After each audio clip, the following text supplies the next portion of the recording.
Principal साहब up down करते थे कोटा से, तो उन्होंने पंचायत शिक्षक को भेज दिया। पंचायत शिक्षक उन्होंने क्या, तुम वहीं रहते हो, मीटिंग में आके तुम चले जाओ। पंचायत शिक्षक को कहता हूँ, और फिर मैंने उनसे पूछा भाई क्या लेने आए हो, तुम्हें तो उपस्थिति दर्ज करना है ताकि हमारे स्कूल की एब्सेंट भी लगे। तो स्कूल की प्रोजेक्ट एब्सेंट के लिए नहीं आती।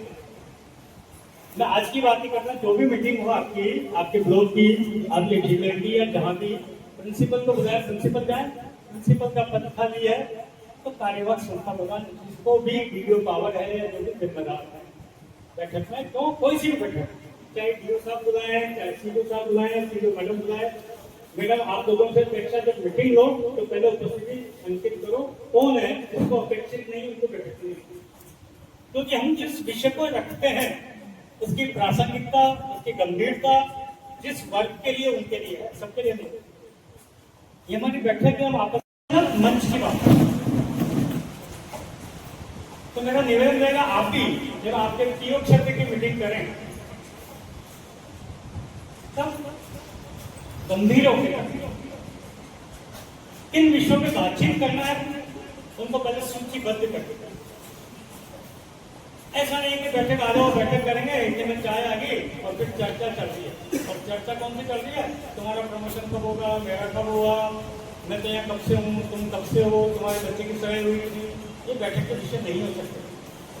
बैठक का एक एजेंडा होता है, जिस एजेंडे पर हमको बात करनी होती है उस विषय पे बात करें, उसके समाप्त होने के बाद अन्य बातें करें। बैठक में डायरी लेकर के आना होता है, डायरी पेन लेकर के आना होता है। वैसा नहीं लिखा जाता कि आप लिखो नंबर 1 नंबर, ऐसा नहीं करते। आप जो बात समझना है लिख लेनी चाहिए, अपनी डायरी रखें, लिख लें। ये सामान्य बातें मुझे करनी थी। इसके बाद जवाब देना पड़ता है। ये नहीं कहते मेरा तो बाबू फोन नहीं उठा रहा, मेरे तो ऑफिस में ताला लग रहा है, चाबी वो ले गया, ये जवाब मान्य नहीं होता। इसलिए मैं कहना चाहता हूँ हमारी भूमिका, जैसे परिवार की अपनी भूमिका अलग अलग होती है। जब आप बच्चे होते हैं तो भूमिका या आपका काम या आपका दायित्व अलग होता है। जब बड़े भाई होते हैं, आप पिताजी बनते हैं, दादाजी बनते हैं, मामा भी बनते हैं, चाचा बनते हैं, पति बनते हैं, हर प्रकार की भूमिका। व्यक्ति एक ही होता है, उसी एक व्यक्ति की अलग अलग भूमिकाएं होती है। जब आप प्रिंसिपल की कुर्सी पर बैठते हैं तो प्रिंसिपल होते हैं, जब आप टीचर थे तो आपको पढ़वा दीजिए, अपना 30 मिनट का 40 मिनट का पीरियड हो गया, क्लास होगी खत्म, उसके बाद खत्म होता है। ये 1100 बच्चे, 1200 बच्चे कहाँ गए यूसी में साहब? केवल बच्चे, ठीक है, अच्छे उन्होंने संख्या की है, 7 होगी कम की, लेकिन परीक्षा परिणाम भी देखना है। वो बच्चे कितने स्कूल में आते हैं, कितना समय पर आते हैं, कितने कक्षा अध्यापक समय पर जाते हुए पढ़ाते हैं, कैसा कोर्स पूरा करके आपको देखना होता है। आप प्रिंसिपल के नाते कक्षा में कितनी बार जाएं, मैं तो निवेदन करना चाहूंगा, हर पीरियड करने के बाद क्लास में स्कूल में चक्कर लगाएं। 2 मिनट का चक्कर होगा। आपके स्कूल का इतना बड़ा कोई कैंपस नहीं होगा जिसमें 3 या 4 दिन लगता है। कोई भी कैंपस नहीं, 1 2 घंटे होने बड़े वाली में तो 2-3 मिनट में प्रिंसिपल इधर से चक्कर लगा के जा रहा है, अगले पीरियड ऊपर जाए। आपकी आपसे अपेक्षा, जैसे आप अपेक्षा करते हैं टीचर क्या पढ़ा, सरकारी विद्यालयों के परीक्षा परिणाम निजी विद्यालयों से श्रेष्ठ है। शहरी क्षेत्र के विद्यालयों से ग्रामीण क्षेत्र के विद्यालयों के परीक्षा परिणाम श्रेष्ठ है। इसका मतलब हम काम कर रहे हैं, वातावरण बदल रहा है, सरकार की अपेक्षा पर हम खड़े उतर रहे हैं, लेकिन इसमें और अधिक सुधार की आवश्यकता, और अधिक काम करने की आवश्यकता, और अधिक जिम्मेदार होने की आवश्यकता। परीक्षा परिणाम के बारे में मैंने बहुत विस्तार से बताया। आप अपनी योजना बनाएंगे, डायरी बनाएंगे, आपकी एक वार्षिक योजना, पहले एक वार्षिक योजना बनती थी, वो कागजों में बनती होगी, मुझे पता है। 5000 रुपये आते थे, बनाते थे, जमा करते थे, तो 5000 रुपये खर्च करने के आते थे और वो जमा करके ऑफिस के अलमारी में बंद। ऐसा नहीं, वार्षिक योजना बनाए, बहुत लंबी चौड़ी बनाई जरूरी है। मैं नहीं कह रहा आप 2 पन्ने बने, आप ऐसी वार्षिक योजना बनाए, मुझे जुलाई माह में ये करना है, अगस्त माह में प्रमुख काम लिखने हैं, मुझे अगस्त माह में होमवर्क चेक करने, हर बच्चे की कॉपी मंगानी अपने पास, चाहे कक्षा 1 हो, चाहे 8वीं हो, चाहे 10वीं। सितंबर माह में मुझे टीचर्स का मूल्यांकन करना, अक्टूबर माह में मुझे हर अभिभावक से संपर्क करना, नवंबर में मुझे हर बच्चे से बातचीत करनी है। ऐसा बनाए ना, जो भी आपको अच्छा लगता है। ये तो मैं उदाहरण दे रहा हूँ, ऐसा नहीं कि यही लिखने आप नहीं बनाए।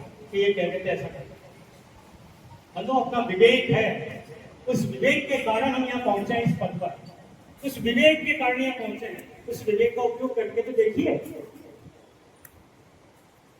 हम कोई छोटे मोटे आदमी नहीं है, प्रिंसिपल है, तो संस्था प्रधान होने के नाते घर पर अपना घर बनता है, कारीगर के ऊपर अपन इंजीनियरिंग लगाते हैं, कारीगर को कहते हैं भैया ये पत्थर सही नहीं लगाया, ये प्लास्टर, हम इंजीनियर बन जाते हैं। अपने स्कूल में जिस विषय का जाता है, प्रिंसिपल है, शिक्षा के जाते हैं, हम अपने ज्ञान ही नगर में जाके बैठ जाते हैं, चाय पी करके अपना कर लेते हैं, दूसरी चाय। वो जो शिक्षक आपके अधीन है, उनके आप सर्वे सर्वा हैं, उनको संभालना आपकी ड्यूटी है, आपका कर्तव्य है। हम क्या करते हैं, शिक्षकों के साथ बैठकर चाय पीते हैं, लंच करते हैं और एक ही गाड़ी में आते जाते हैं, तो उनको तो कुछ कह नहीं सकते। कुछ शिक्षक आपके पड़ोस में रहते हैं, घर के बाहर ही वहीं आसपास कमरा लेकर के, उनको कुछ कह नहीं सकते, तो बाकी वो कैसे क्या, बाकी वो कैसे क्या, 4 शिक्षकों आप सोचते हैं, बाकी कैसे क्या। आप स्कूल में अंदर जाने का अपना चोला छोड़ दीजिए, चाहे दोस्त हो चाहे रिश्तेदार हो, सब स्कूल के बाहर। स्कूल में तो आप संस्था प्रधान हैं, आज आप एज ए प्रिंसिपल बात कर रहे हैं, चाहे आपको आश्चर्य होगा, मैं बताऊं, मैं मैडम बैठी हैं कोटा से, और कोटा से और भी कोई बैठी, ये मैडम बैठी है, और कोटा के कोई हमें, मेरी नौकरी प्राइवेट स्कूल में मेरे पिताजी प्रिंसिपल से नहीं लगी, उन्होंने योग्य नहीं समझा, तो नहीं समझा, प्रिंसिपल का बेटा नौकरी करेगा तो कुछ नहीं करेगा, देर से आएगा, जल्दी जाएगा, पढ़ाएगा, नहीं पढ़ाएगा।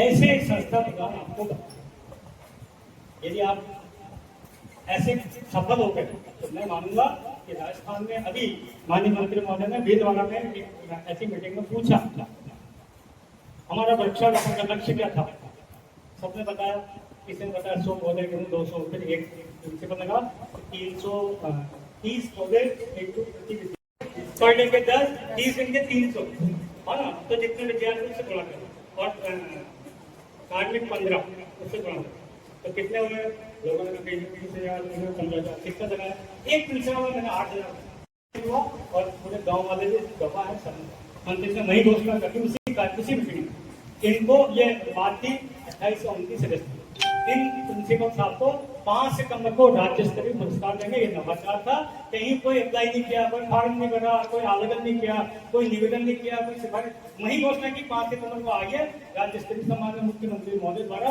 राज्य स्तरीय सम्मान जो मिलता है विधिवत 21,000 का पुरस्कार उनको देता तत्काल घोषणा। ऐसे नवाचार करने वाले तो नवाचार करना। प्रिंसिपल्स के साथ संवाद हुआ अभी कल परसों अलवर में, रात को 8:30 बजे तक संवाद, 8:30 बजे तक प्रिंसिपल्स के साथ बैठे, उनकी समस्याएं सुनी, अपनी बात। और उसके आधार पर अभी एक चिंतन बैठक में, आप में से कोई गए थे चिंतन बैठक में थी राजसमंद में, कोई गए थे आप में से?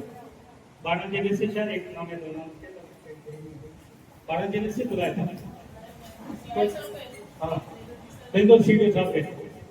चिंतन बैठक में 2 दिन तक कुछ सेलेक्टेड 200 शिक्षाविद राजस्थान के बुलाए, माननीय मंत्री महोदय दोनों दिन सुबह 8 बजे से रात को 9:30 बजे तक कुर्सी पे बैठते थे, और सामने बैठते थे जैसे आप बैठक करते थे, यहाँ शिक्षाविद बैठते थे, और पूरे दिन दोनों दिन कभी मंच पर भी बैठे, सुनी सब, और हमको निर्देश दिए कि जैसा चिंतन बैठक का चिंतन निकला उसके अनुरूप शिक्षा बाकी होते हैं। और यहाँ उपस्थित